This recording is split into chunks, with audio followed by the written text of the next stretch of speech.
And welcome to the NES Breakthrough BioEnergetics podcast. I am absolutely over the moon this evening to be joined by the lovely Natalie.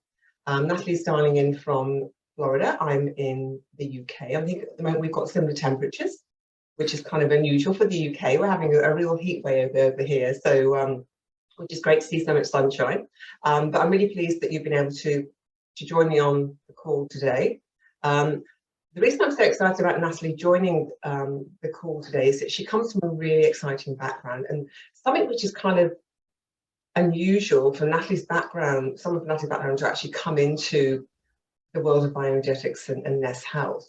And the ironic thing is, myself and Natalie met back in, we believe, I don't want to put an age on this now, but back in 2007, which is kind of like, wow, you know, how long ago was that? A few years ago.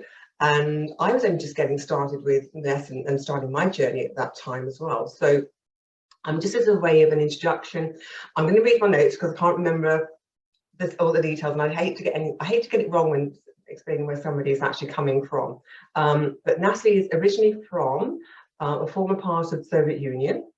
However, from the age of 17, she's lived and studied and worked and also raised her family in Israel, the UK, and in more recent years, the USA. So I mentioned about myself and Natalie meeting, quite a number of years ago in London when you were actually living in London. And myself and some other practitioners from the UK had organised, I think, a bit of a demonstration, and we'd invited people to come along and meet us for the day.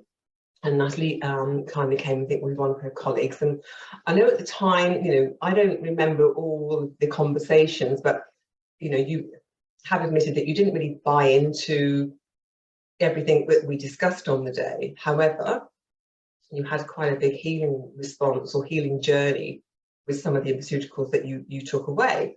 So I'll get you to explain that and share the experience a little bit later. But the main reason I'm so excited about the call, not the fact that we met previously, actually in person, but you come from a family of medics and musicians, and I said, it's kind of unusual, from your background to suddenly divert down into the world of bioenergetics. So, would you do me a favour, first of all, by introducing yourself and just explain a little bit more about your background? Sure. Thank you, Helen. Thank you for having me on your podcast. Yes, so family of medics and musicians, it's an interesting combination. Only later in life, I understood that it's actually to do with energy, if you think about it. Music is about vibration and frequency, but I got it after I already was immersed in the field of bioenergetics. But during my childhood, actually, I spent a lot of time with my grandma, who was a conventional ENT doctor. And really from the start, I was exposed to the medical environment, and I loved it. I loved listening to her conversations with the colleagues, and she shared a lot of stories about her clients and patients. And at that time, her doors to the patients were open night and morning. So people were just coming to her, asking for help. And I was always present, especially after school and, during the day. And somehow I loved it. I loved playing with a little microscope that she used to have in her room and all these ENT, tiny utensils. Somehow it was very natural to me. Also, like in school, I had an absolutely fascinating biology teacher, and she reinforced even further my interest in learning about human body. And intuitively, I always knew that's what I want to do. I see my kids now that, go through difficult decisions of what they want to do in life. For me, it was very straightforward, biology, and that's it. So after graduating school, my parents, our family migrated to Israel. And picking up a little bit of Hebrew, I decided to start my bachelor's in human biology and followed with master's in immunology and hematology. So it was a very scientific degree, which appealed to me very much. I loved my work. And my first real job was as a lecturer and researcher in the immunological unit of Bar Ilan Cancer Research Institute and Bar Ilan University in Israel, and then Meir Hospital in their hematological department. So I was dealing with different types of therapeutic ultrasonic devices and their effect on normal and pathological blood cells. So in other words, working with different types of blood pathologists.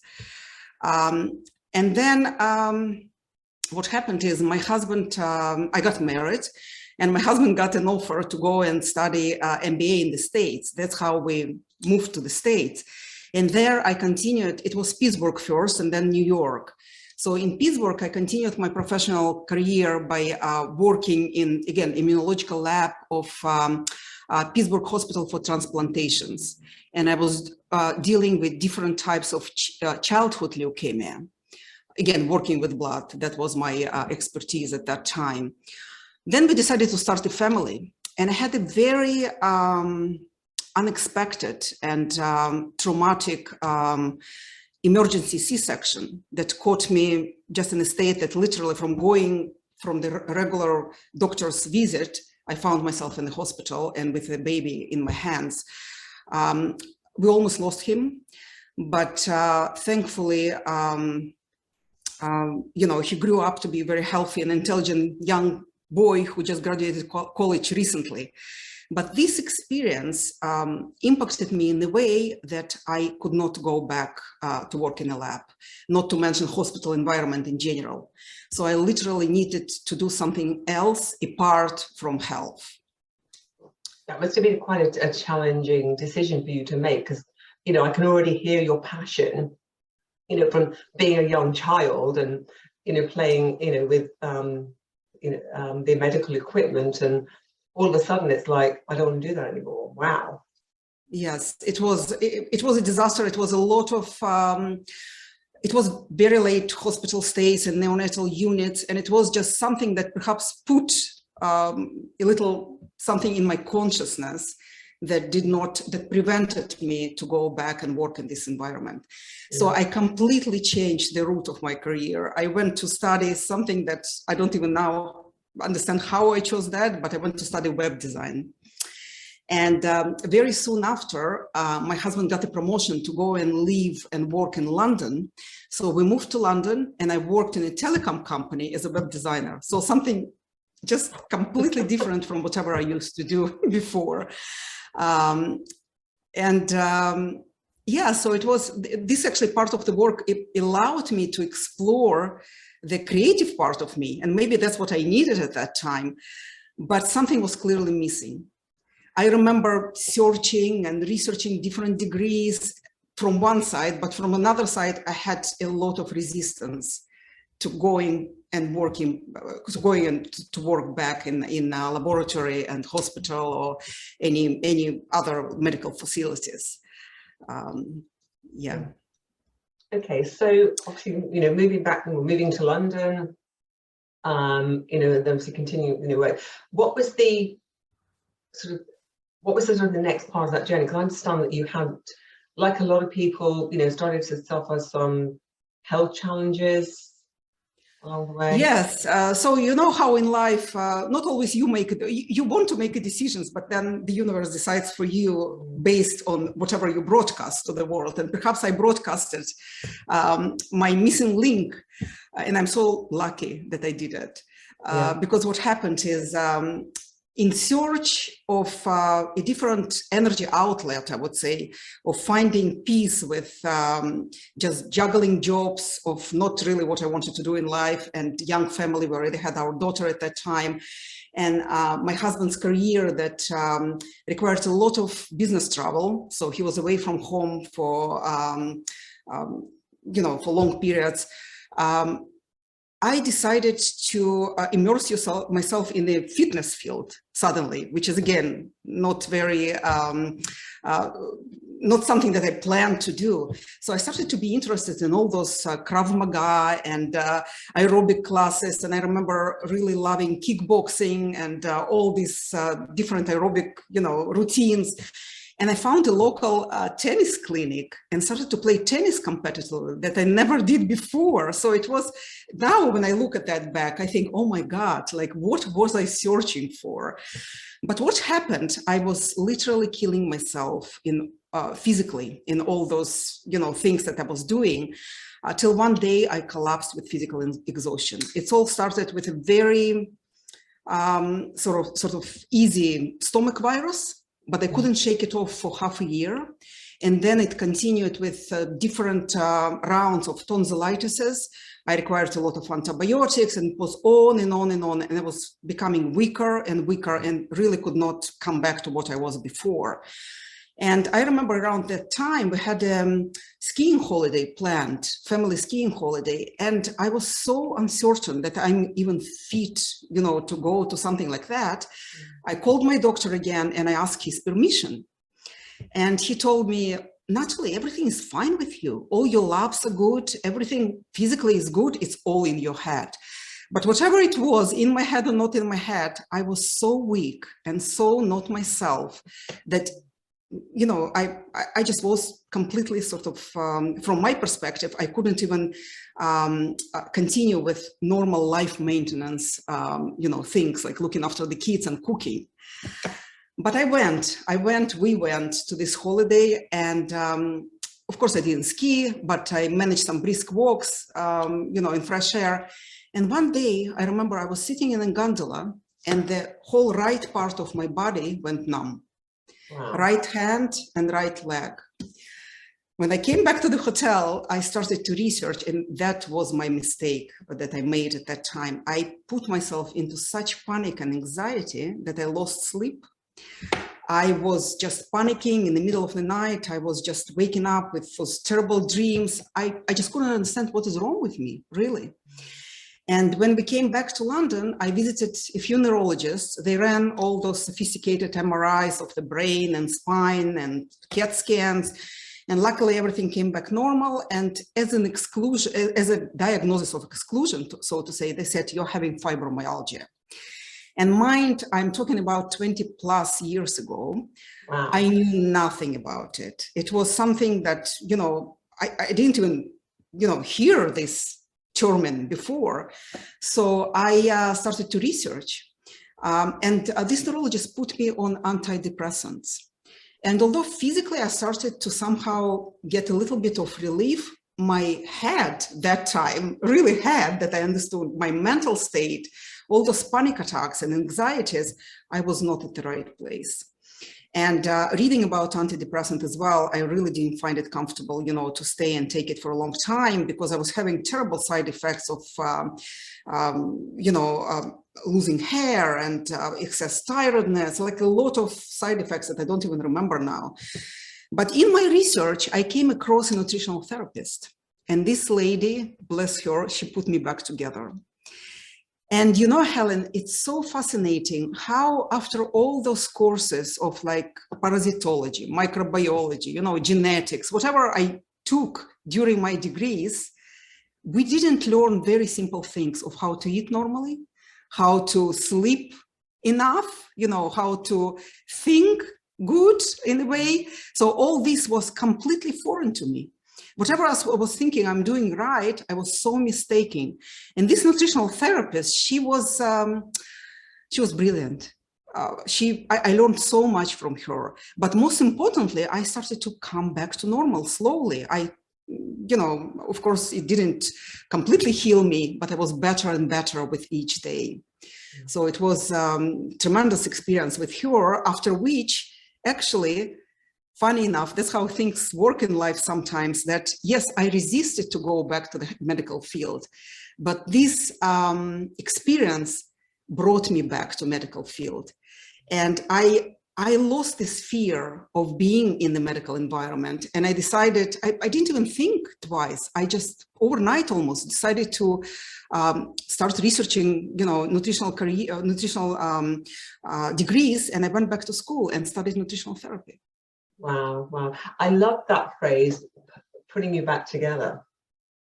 Because, you're an incredibly strong lady, you've got a very interesting background, and everything you've achieved.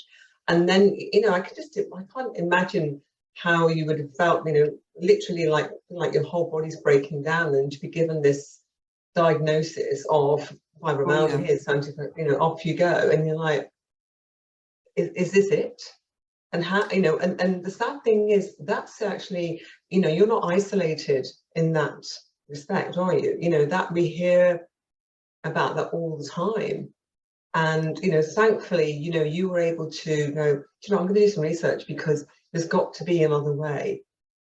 Oh, absolutely. And finding someone who was like, okay, you know, and, you know, that's the ironic thing, and all your, you know, your training and your degrees and, you know, all your experience and your skill sets and knowledge, and it's like, you know, I didn't know how to eat properly, I didn't know how to sleep properly. Absolutely. That was, I'm telling you, I remember the amount of coffees that I drank at that time.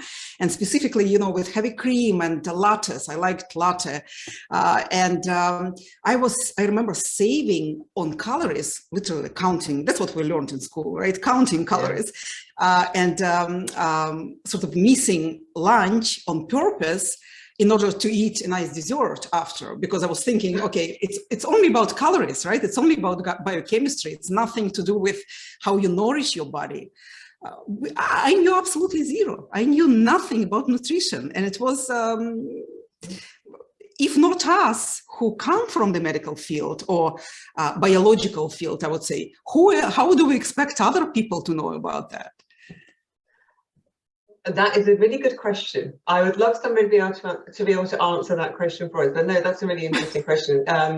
You know, I've got my twin sister is a nurse, and you know, the same thing. She doesn't really understand anything about food. But you know, years ago I didn't, in all fairness, and probably like you know, watching what I was eating and counting. Okay, I have so many calories a day, right? And then I was like, okay, I can, and I would save my calories up for, you know, going out on the weekend. You know, and it's kind of crazy when you think about that, really, isn't it? Because you know, you're starving your body of what it needs in order that you can give it something else, which isn't what it needs, clearly. So yeah, interesting, very interesting. So okay, so you've obviously gone back to school at this point, which is fantastic to hear. So what happened next? Yes, so in that degree, part of that included TCM nutrition, which again I consider to be lucky for me, because it opened my horizons to a completely different field, again, beyond biochemistry, beyond periodic table. That's what I say all the time, because that's, you know, how in Chinese medicine, they talk about energy, that energy is everything and we are energy.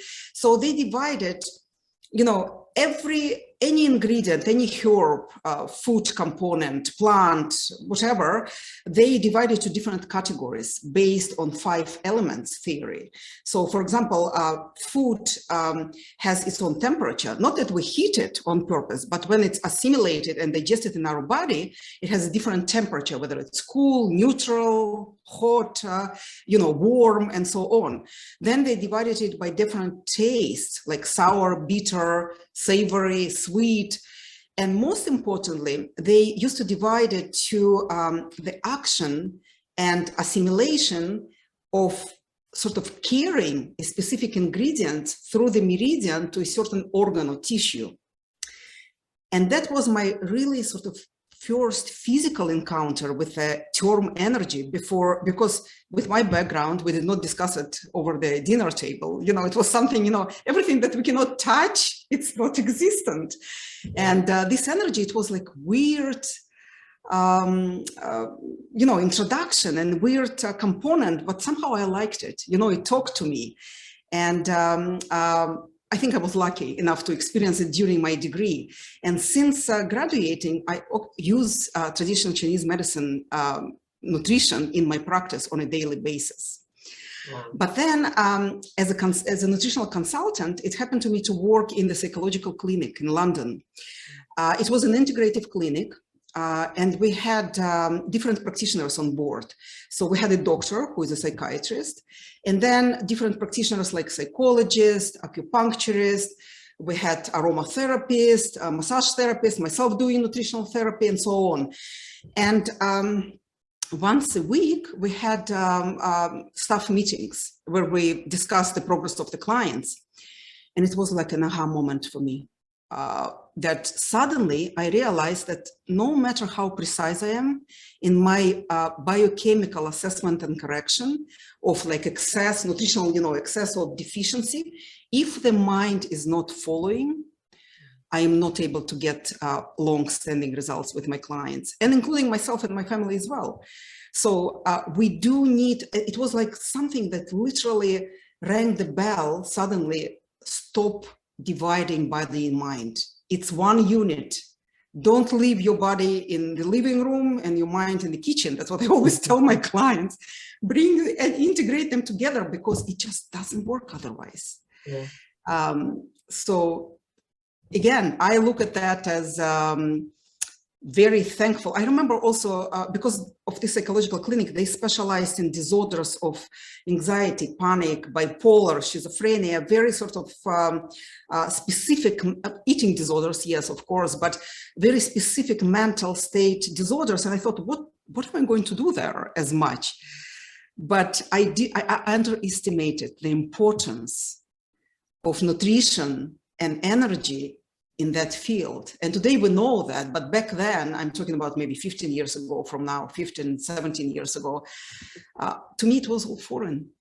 Yeah. I'm going to make a note of that phrase you just shared with us, that you share with your clients, and leaving your, keep your body in the lounge and your mind in the kitchen. I'm going to part that one, because I'm going to take that one on. I think that's fantastic. So because very often, at least in my practice, sorry to interrupt you, Helen, what I see that people like detoxification, cleaning the body, cleansings, all those modern terminology of keeping the body clean and looking after your liver and this and that. And I say, why would you wash the first floor if something drops down from the second floor, like from the brain? If brain is not functioning properly, if your emotions are not balanced, why would you take care of your bladder?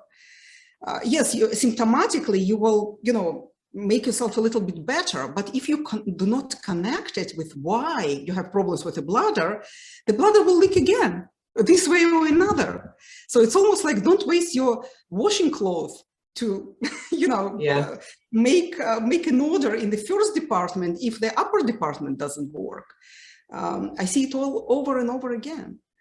Yeah, no, that's fine. And that is so interesting, isn't it? Because that is very much the case. And I think that's one of the things that, I think for me, NES really introduced me to that, and understanding that, it's, we can keep doing this and doing this and doing this, but actually if we're not connecting and fully understanding and integrating ourselves into that process with our mind as well, and becoming part of that journey, then it's only ever going to be a sort of one-pronged approach, really, isn't it? We need to look at the bigger picture, the mind body. Yeah. Absolutely. Yeah. So if you can enhance on, when you first encountered the NES system, I know it wasn't, as I mentioned, it wasn't really, on your radar at that time, but I know you had an interesting response. Yeah, I wish it was, but again, it's a journey, right? So we introduced something and we learned, and very often, even without your participation, events put you in the way. You of course can direct them and redirect them. But NES, my colleague, who happened to be my very dear friend, she tried to introduce me to bioenergetics a long time ago, and because she worked with different bioenergetic technologies at the time back in London, and I always resisted. I said, "Oh, it's not the right time, it's not the right place, leave me alone," and so on. But then in this psychological clinic, they wanted to bring bioenergetic technology to their practice, and they sent my colleague and myself to this presentation that happened in central London with you, Helen. That's how I met you. And luckily, it was a very intimate gathering when I had an opportunity to experience the scan on myself. And then you said, "Let me try this My Health device on you." I don't remember that I felt any energies, because very often I see people saying, "Oh, I felt the energy flow," or some, emotional things. I did not feel a thing. But what, based on my scan, you gave me 2 bottles of infoceuticals to take home with me. One was emotional stress relief and another was sleep. And I remember next morning, I had to catch an early flight to Cyprus. And usually when it's used to happen, early flight usually associates with me with a sleepless night, this way or another. Now I'm better, but definitely it was like that in the past. Usually I missed a night of sleep. And that night I slept, maybe not through the whole night, but I definitely slept. I didn't connect it to the infoceuticals as much, but I continued taking the drops. And very quickly, maybe after 2 to 3 weeks, I felt a shift in my energy. And the shift was in the way that I became more joyful, sort of more pleasant to be around. I remember even my husband was commenting on that I'm more sort of relaxed in a way. And also my energy definitely was, I was more energetic. I did not need to have this coffee during the day to get me through the day. I slept much better. And the moment I came back to London, I decided to research that a little bit, and I found a local NES practitioner. But before that, actually, I remember I asked you to send me some, at that time, it wasn't everything on cloud like we have it at the moment. It was all manual. And I asked you to send me some information because I wanted to read about that. And when you emailed it to me, I, dipped my toes into that a little bit and I said, okay, not now. Okay, it was so comprehensive. And so, again, perhaps the part of emotion scared me because I always connected to my background. We grew up avoiding expressing our emotions. It was a sign of weakness in my family and in the setting when I grew up. So when I saw this emotion component on NES, I was like, okay, not for me, not now, thank you very much. And actually I gave the control of my health that I advise my clients not to do it like that to the NES practitioner whom I worked with.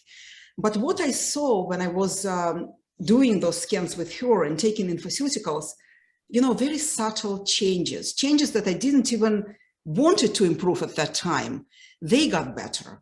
And when they got better, my symptoms got better. And every time it was a shift, which I could notice. And I was journaling those shifts.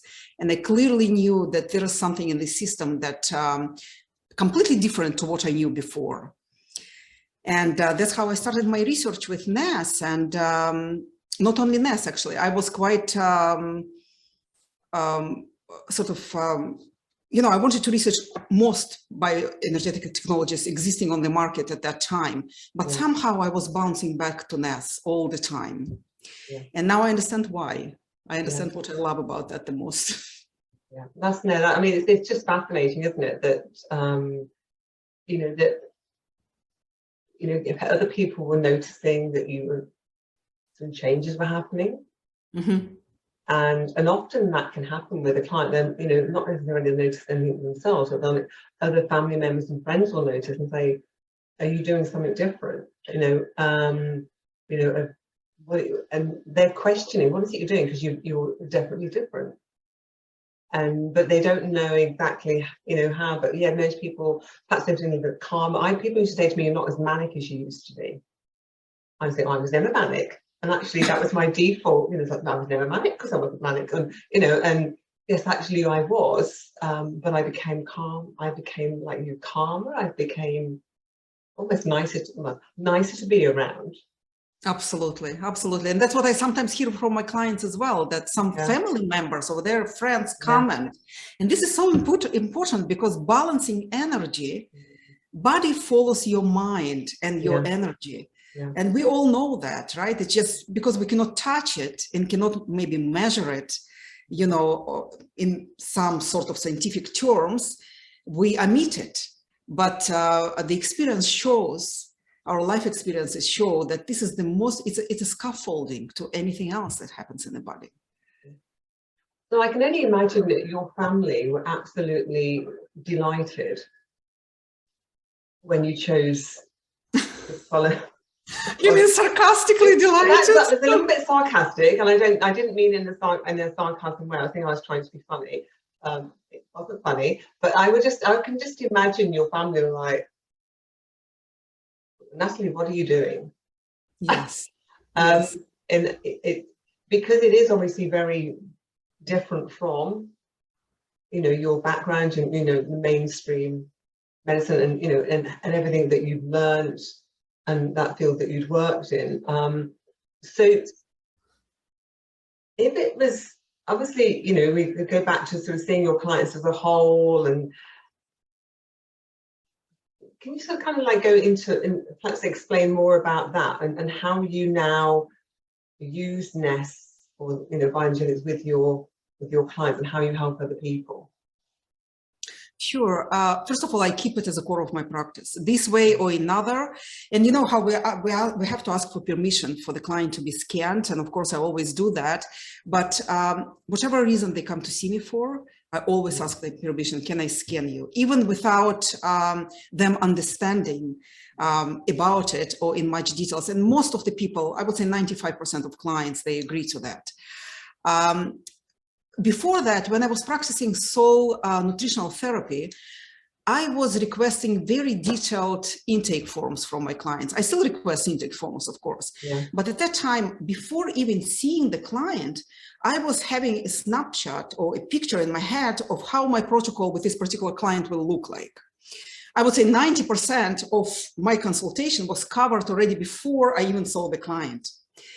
And this is what I completely changed when I started practicing with NES, because it's, this platform, I don't even call it a system, I call it a platform, because it allows us as a practitioners to connect very important piles, I would say, of which are important for healing, like the pile of biology, general biology, then the pile of quantum physics, and of course the pile of ancient wisdom of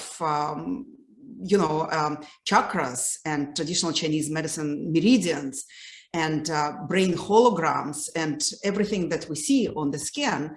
So I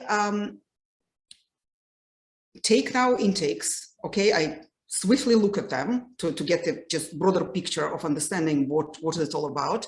Then I do the scan. And then, first of all, I look at the recommendations of the screen before even looking at each screen in particular. And the reason why is that element of NES that I adore so much of priorities, but not only priorities of where your body asks for support, but priorities of what your body actually can handle at the moment. Because in order for healing to happen, I remember all those lectures of Peter Fraser. We need to have energy for the healing to happen. So those recommendations, in combination with our experience as a practitioner, and of course our backgrounds that, we come from all different backgrounds of expertise, it completely changes the path or the route of the consultation for me. Because I might, from the intake form, I might think about something else or concentrating more on the symptomatic presentation of the client. And then comes the body-mind connection and, whatever I see on the scan. So my practice is completely changed. And it's also easier for me in a way because I involve the client to take an active role in that as well. When we discuss it, the protocol is not Natalie's protocol to your health.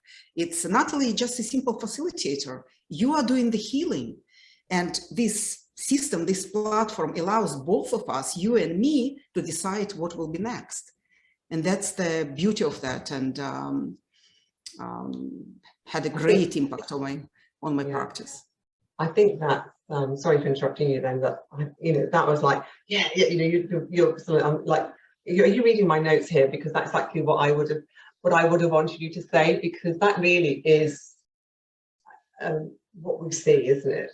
If someone is part of, it's not, a client doesn't come to you and like, okay, generally people want to be fixed, but if they can understand actually they can be fixed, but they're going to have to do it themselves. You're just there to help them facilitate and to steer them in the right direction. I think when you've had that journey yourself, you know, from going from, you know, being diagnosed with fibromyalgia, and then here we go, here's your antidepressants, off you go, and go, hang on, no, this is not my life. What else is there? And then somebody in helping you to see these building blocks that perhaps you had completely bypassed, hadn't even realized that they were even part of your, you know, what should be your daily program. And then you're actually, you know, you have the ability to heal yourself. You just need the tools and the correct information in order to implement that. I think it's just, yeah, it's just fascinating, isn't it, that a client, when they see the scan and they can read the scan in their own time, if they choose to do that, they really can be part of their own healing journey, which I think is quite special. Absolutely. And funny, ironically enough, they like it. Clients really like to be the part, as opposed to how I was practicing before. I remember they expected from me to give so many details, you know, to the last dot of what they have to eat, how they have to count those calories and what, and carbs and macronutrients and this. You know what? Now it's completely different. They have a broader perspective as well of what it's all about. Yeah, yeah. So if sort of, you know, sort of, you know, go down to sort of looking at your doing down some of the, you know, your ideal client. And I'd love you to share, you know, some client stories with us as well. But you know, who would you say would be an ideal client who would come to you for help? Right. I would say it's the ideal client for me probably would be somebody who explored the conventional medicine path. Okay. And could not find answers to their questions. Those clients really appreciate the work that we do. I also absolutely adore working with people who are open-minded and ready to learn.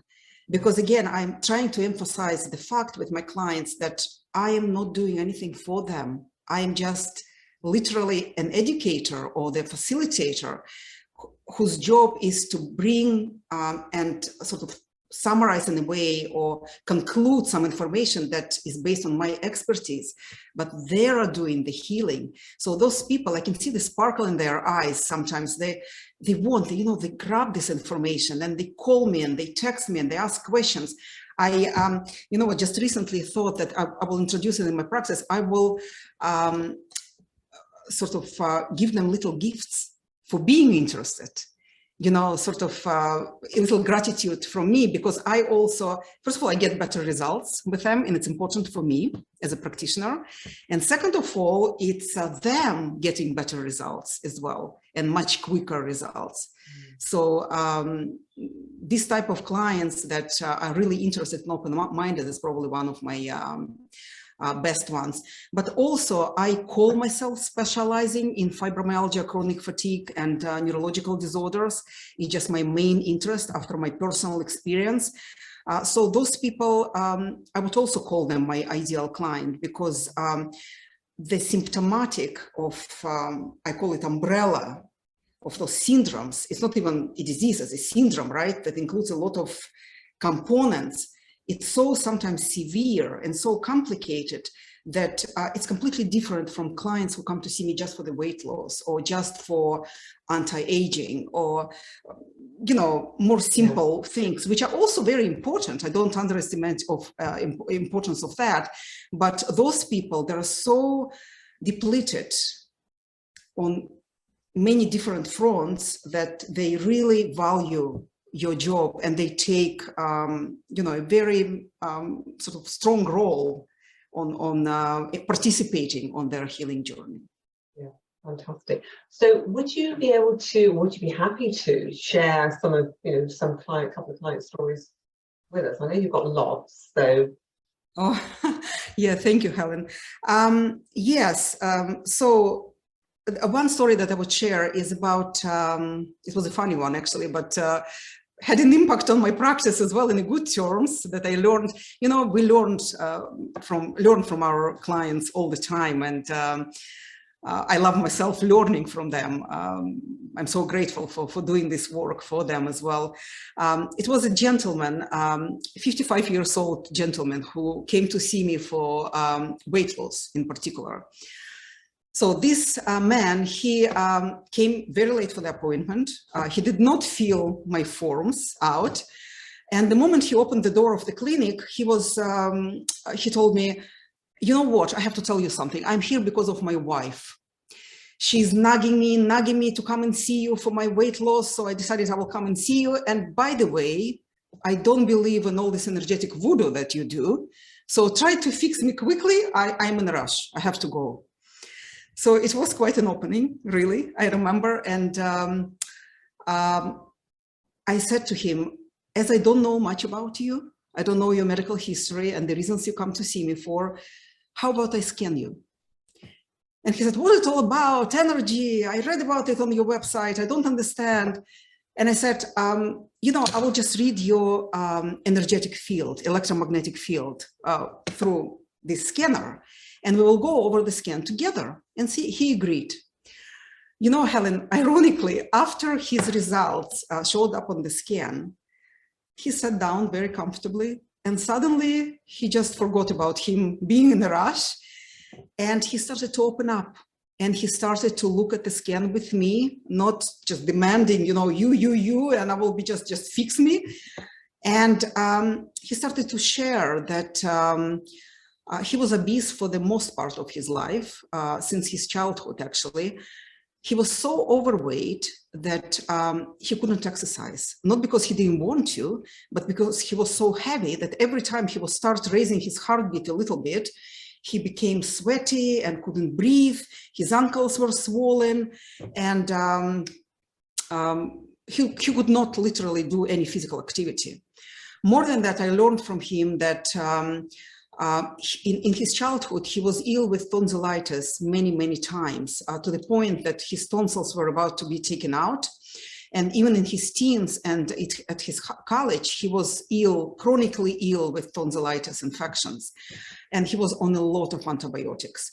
His gut was compromised based on his symptoms. And then he shared with me that he was very unhappy at his current job and had very sort of severe outbursts of anger that he himself could not manage, not to mention you know, family around him or colleagues or whatever. He said, Natalie, I noticed that. It's very difficult for me to control. So what scan revealed was that he had some imbalances around circulation, had a lot of imbalances in the digestive organs, in the digestive system in general, about his liver and large intestine. No wonder he had outbursts of anger, because we connected with energy in terms of traditional Chinese medicine perspective. He also, his environmental screen, we had a lot of priorities on that screen. And then I learned from him that the nature of his job involves a lot of chemicals. So this screen really resonated with this man, because he said, oh my God, how does it know? How does it know? And then when we started to talk, he said, oh, wow, I have really to take care of that. But to make the story short, after 3 months, 3 rounds of pharmaceuticals, he lost 17 pounds. And he told me that he lost it effortlessly. I remember him calling me one day and saying, Natalie, I worked with a dietitian for the 1.5 years, and I'm so tired of this counting calories issue and depleting myself. I never can eat what I want. I'm tired, and with no results, really. So here, of course, we worked on his diet and we changed his lifestyle and, you know, put some frame around different aspects of his life. But in pharmaceuticals, they prepared his body and relaxed him. And when the person is relaxed, healing starts happening. So he starts appreciating and working with his body. I think that's what initiated the healing in his case. After a few more rounds, he lost another 20 pounds as well. He said that not much was involved in terms of food, of restricting himself. I try never to take much without sort of putting back things there. So I really don't like, even if we talk about certain diet protocols and stuff like that, I always try to complement it with something else and do not discuss it with the client as such. So basically they don't even know that they're restricting themselves. And also keeping in mind this 80-20 rule of looking, sort of working 80% and allowing yourself this 20% of, indulgence in a way. So he told me it was effortless. He started to sleep better at night. He told me that he had to take a nap, escape to his car every day to get him through the day. And those naps he stopped, he didn't need it anymore. But the most impactful thing that this man told me, it was after quite a few rounds of pharmaceuticals. He told me, I still don't understand how it all works, he told me, but whatever you do, you make me the better version of myself. And that's what I like about it. It's, that's what is important. That's what makes me wake up in the morning and do this work that I do, because symptoms are symptoms. Symptoms are the story of yesterday. That's what we accumulated during 20, 30 years or whatever we were doing. It's not today. Today it's a blank page of what we want to do today. And if he came to the realization that this therapy or sessions make him the better version of himself, other things start, be put in place. And this is amazing. That's just it. Yeah, that is just, sorry, I'm interrupting you again, but that is just incredible, and don't we all actually, isn't that all what we all strive for, isn't it, to become a better version of ourselves? Exactly. That's how it started for me as well. I didn't call it the better version of myself, but I remember people commenting on that, saying, you're just more pleasant, you're more relaxed, how come? What do you do? And things like that. Oh my goodness. Yeah, you make me smile when you say that, because actually, yeah, that's exactly, that was my story. That was my story, it's like, what are you doing differently? You're so much nicer. Like, I thought I was quite nice before, that was my response. So yeah.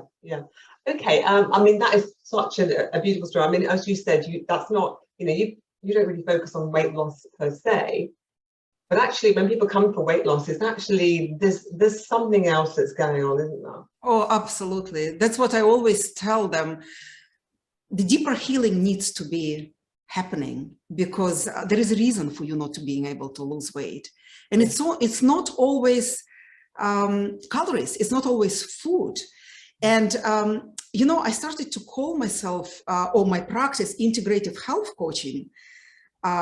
It's a very broad term to in health industry in general, but I stopped calling myself nutritional therapist as such. Of course, it's in my credentials, but the reason I call myself integrative health coach is because there are so many different pillars of health that we have to do in order to get to this goal that you want to do. And it doesn't matter what is your goal. Your goal could be to be more tolerant to other people, or your goal could be to fit into the, your small black dress that very often I hear from people, or just fix me, I have a wedding in a week, I need to do that. Yeah, or just tell me, I will do everything. Just tell me what to do. So that's why I just tell them that it's three main things in my philosophy exist in terms of health. Again, based on my own journey, is that, first of all, provide your body with raw materials to build up cells, organs, tissues, and that's what we do with nutritional therapy, right? Yeah. And again, based on your bio-individuality, not just randomly, keto diet is great or paleo diet is great. No, for you, it could be nothing. It could not bring this effect as it would bring to somebody else. Then providing the body with correct energy and information. That's what we do with NES, with pharmaceuticals and with my health. Sort of giving correct information to the body, then it brings it to the energy field. And then we process this information with body-mind connections of holograms, affirmations. I do it also with Psyche, which is part of neuro-linguistic programming, and EFT.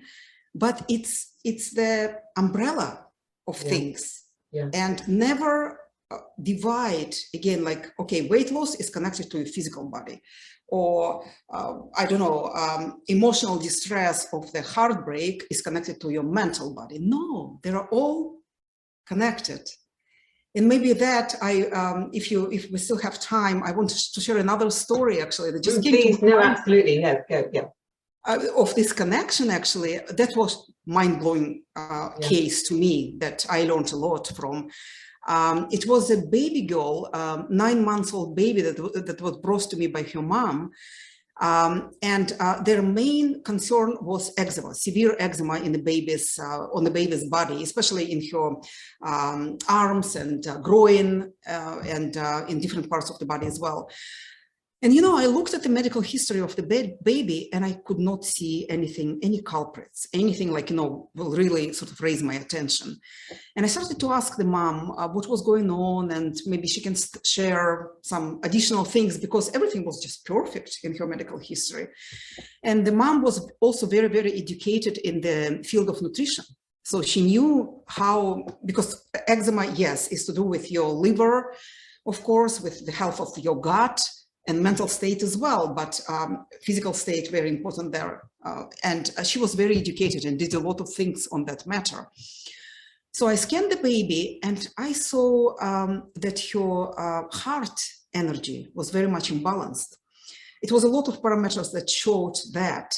So some sort of emotional distress in the baby, and the mom did not mention anything on that matter. But then I started to ask her questions about that. She told me, oh, you know what? She is not sleeping well at night. She actually, not only she's not sleeping, we put her to bed at 9 o'clock in the evening, and every 2 hours she wakes up crying, and crying with fear. You can see that the baby is in distress. And another thing that she told me, that the baby is very antisocial. She doesn't like the company of other kids or even adults around her, and her eczema gets much, much worse after those gatherings. So I followed the scan, and after, I would say, about 3 rounds of infoceuticals, the baby started to sleep better. Mom said that she became more sort of balanced and joyful, like happier in a way, but her eczema was very, very stubborn. It was no change to her presentation at all. Then on the 4th visit, I asked the permission from the mom to be scanned. And she said, why do I need to do that? And I said, I heard from other practitioners that sometimes with the animals, we see this connection of the owner and the animal. Let me just see it. We will not go into details into your scan, but let me just check something. And she agreed. Helen, you would not believe it. Her scan was identical to the scan of the baby. Oh, wow. And especially in the brain holograms. And then I started to ask the mom about her medical history and stuff like that. And she opened up saying that, you know, Natalie, while I was pregnant with my daughter, I was a main caregiver to my very ill father. So I spent a lot of time with him and I was very stressed. And when the baby was born, my interaction with the baby was breastfeeding. The rest of the tasks, your husband was taking care of. And she was very stressed about that as well. So she was literally tearing herself apart and had a lot of guilt and blame and all those things. But I started to treat the mom. So we started to do infoceuticals and my health treatments and brain holograms and affirmations, a lot of lifestyle, you know, changes on mental front with the mom, and the baby's eczema started to improve. I did not touch her at all. I did not do anything apart from emotional stress relief and some heart driver and heart imprinter for the baby. We didn't do anything with the baby anymore. We did the work with the mom, and after 4 rounds, it got the eczema got 75% better, and it was completely gone. That is just incredible, isn't that? I just love that story. But you know what's really what hit home for me when you were saying that, you know, you were talking to other practitioners about you know, the owner of the animal and them, you know, being very connected. 10 years ago, I sadly lost my stepbrother to cancer, and we were very, very close, and it really upset me you know, when you passed, and I was really quite low for, you know, a little while, and one of my cats wasn't very well at the time, and it sounds a bit ridiculous now, but I took her to the vet. Quite a lot of money later, a couple of hours, like it's got a heart murmur, we're going to have to ECG, and I was like, you know what, just put my cat back in the basket, I'm taking her home. And I got home and I scanned her, and then I looked at my scan I'd done the day before, and they were almost identical. Wow. And the cat was mimicking my stress, my sadness, my grief, and she was mimicking how I was feeling, and it was like, this is. I just remember looking at the two scans and thinking, wow, you know. And she was my. I mean, everyone used to say like, cat is like your shadow. She followed me around everywhere. I mean, she was just, you know, we were just very energetically aligned. She was a beautiful, beautiful, beautiful cat. And so, yeah, it's really interesting you sharing that story with me, because it's something like, oh, I remember that happening actually in that situation. Yeah. Yeah. But also the trauma that passes through generation to generation. That's what, because when I asked the mom, when I saw heart imbalances, heart energy imbalances in the baby, I asked her about any stress in the family. But the mom connected stress of the baby. She said, no, she's such a lovable person. We love her and she gets so much attention. The mom could not connect her stress, that perhaps the stress of even during the pregnancy that she already passed to the next generation, that the baby was already born with some presentation of programming that was happening in, you know, being in the mom's uterus. Yeah, yeah. Yeah. That's just incredible. I love that. So thank you so much for sharing that with us, because actually there's two very different client experiences, isn't it? You know, show you, yeah. And that's, you know, I know, I mean, I apply the flag for NES every day, and I will continue to do that, because it was a life change for me. But it is when somebody really connects to what's going on with their scan, it really does open up the possibilities, the fact that, you know, we can help so many more people. So thank you so much. I mean, you know, I know we've had to reschedule our call a couple of times, you know, because of situations of, you know, something for both of us. But thank you so much. But I'm not going to let you go straight away, because I'd love you to share, you know, just one or two top tips with us before we let you leave us tonight. Yes. So being personally exposed to some sort of health challenges and working in this environment for quite a long time now, I would say double, triple check the diagnosis, but never believe in the prognosis. Because prognosis is just statistics. It's just an average. And I try to remind that to my clients over and over again. It's very difficult to forget it, but at least dissociate it from this label of I am fibromyalgia, I am chronic fatigue. You know, it's when we distance ourselves from that label, the healing initiates immediately, because we are so much more than that, than just this, you know, some little thing of, and that's again coming to the conversation of looking at the person as a whole. This is number one. Number two, I would say that learn how to listen to your body, to this whisper, you know, that the mind sometimes whispers on the back, there on the background, and your heart is telling you to do. And very often we say, oh, come on, we have to think logically, leave me alone. But just listen to this whisper. It's very, very important. And also, I would say, in other words, maybe connect, you know, this inner talk of thoughts and emotions with the outer talk of words and behaviors or actions, especially when we're talking about healing.